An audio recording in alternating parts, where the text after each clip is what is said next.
Friends, CIFA is placing before you, and this is very, very critical for the entire Indian farming sector of 140 million hectares. This is about technologies. The technologies in the agriculture sector, if you see, is very, very problematic. You know, in India, we lose 1,20,000 crores. 1,20,000 crores worth of crops every year due to pests, diseases, weeds, drought, floods, salinity, hot and cold wave. This is the loss we occur. This is our own money. Nobody is going to compensate. If only we have produced, it would have gone to the national economy, but we lose it. Now, if you look at these so-called pest diseases, the conventional research, agriculture research, has not able to find any solution so far. Across the world, today it is across the world, when you produce when the disease or pest comes, you go on spraying pesticides and insecticides. The crop chemicals, you have to spray. But that is why the use of pesticides has gone up in India, especially in the last 15-20 years, leading to a lot of outcry amongst various people. Herein comes whether the pest control, disease control and weed control is possible with the conventional technology. The answer is that no, it is not possible. In the last 15 years, in 1998, the genetic technology is introduced in America for the first time. Now, why did Americans, the most enlightened consumers, leave the scientists and others, but consumers, Americans are very enlightened consumers and very fussy about what they eat.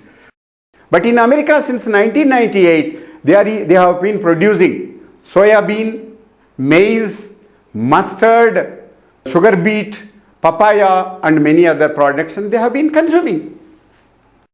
And not only Americans, since 1998, today virtually 30 countries, especially those big landmassed countries like Canada, Brazil, Argentina, South Africa, China, Australia, they are all producing genetic foods, including India.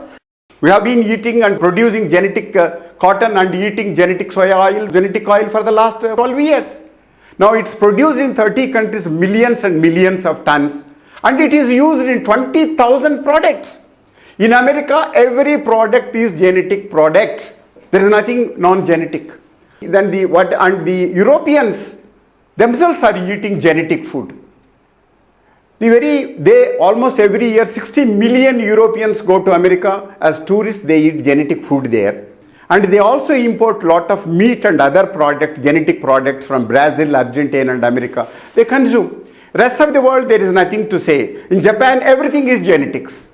But they don't produce. That's a different issue. But because it's a Japanese economy, they can happily import everything, so they eat. And here in genetic technologies, an extraordinary situation is that it has preventive capacity. Today, if you see human beings, we have prevented smallpox. We have prevented polio. In how many crops and animals have we developed preventive technologies? Do you think as a farmer, if I lose a tree which is 20 years, it is as much as losing my son. And if I lose a crop of 10 months crop, it is as much as losing a baby. That is the attachment of a farmer to his agriculture. Let me tell you, the genetic technology is a preventive technology. There is nothing, they don't do any preventive technology to control pests, diseases and all that. Now, my problem as an Indian farmer is, look at the Brazilians or Argentinians and others. Today their cost of production has come down because virtually in Brazil, in the maize, soya and other things, they have produced weedicides, so the weed labor cost will come down, which is around 25-30%. The pests and disease control has come down, which is another 25-30%. Today, if you see the cost of production between Indian farmer and the Brazilian and American farmer, it is 50-50. They produce at 50 rupees, we have to produce at 100 rupees. I have to spend 100 rupees to produce the same quantity which the Brazilians are producing at 50 rupees. Now, how am I going to compete? Why I am demanding the political parties To implement genetic technologies, please understand that the genetic technology is tried and tested across the world. It's not invented overnight. It is there across the world for the last 16 years. For trillions of people have been consuming. Look at our own Indians. 5 million Indians are there in Canada, America and other, some of our leaders. And every year our leaders go to America, they eat that genetic food. Nothing has happened. And finally, I am informing you that in India, we have been eating genetic food for last 16 years. That is that BT cotton edible oil. And since 2007, we have shortage of edible oils. So therefore, we are importing soya and other edible oils from Brazil, Argentina and America. We are consuming day in and day out.